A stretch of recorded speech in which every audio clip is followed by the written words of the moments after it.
I've been there in my life where I couldn't afford a loaf of bread. I come from one of the worst council estates in Newcastle. We've been brought up in a mining family, but I've always wanted to better myself, so I've been a mobile hairdresser since I was 18. Then I started my business when I was 24, and where we've always wanted something better for ourselves, and obviously with Matt's background as well. We just wanted to better ourselves, but we never ever thought that we would get this far. We've tried everything, we've tried and tried, we've worked, we've put the hard work in, but obviously now we're getting there.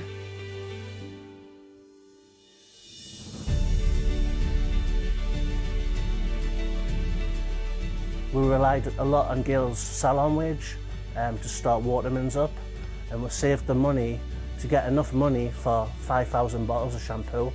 And then all of a sudden a big articulated lorry came down the street and put these pallets all over our drive.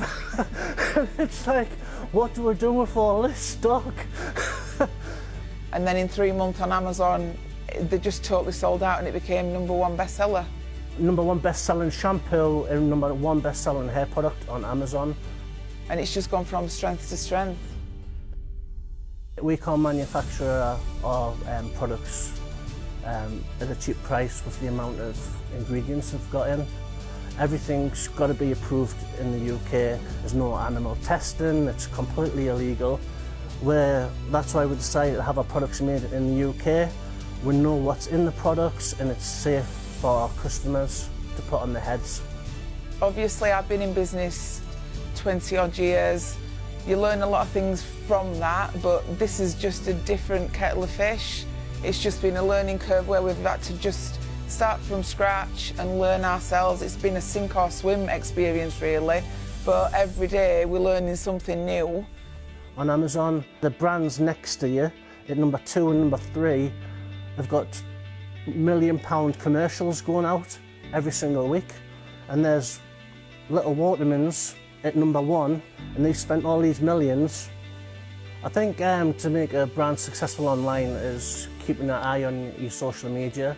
When you're first starting off with your own particular brand, do it yourself. Don't hire these ad agencies because they cost hundreds of thousands of pounds a year. Just do it yourself. You know how to use Facebook, set it up yourself. If the customer posts and they're unhappy, say I'm really sorry, I'll send you something out for free or whatever like that to keep them happy. Make sure your customer support is 100%. I mean, it's been really overwhelming, to be honest, because we've worked that hard and we work 24/7, and it's got to the point where we've not realised. It's been a bit of a blur for the last 3 or 4 years. We're starting from scratch and we've been working so hard, and then now it's actually coming to fruition that we're actually standing back, and it's the people that know us and the recognition we're getting off people saying, wow, you've done amazing, but we're still in the zone where we think, oh yeah, we're doing all right, we're selling shampoo, we're growing. But it's like when you actually stand back and take a look, it's just unbelievable where we've come from and where we are now.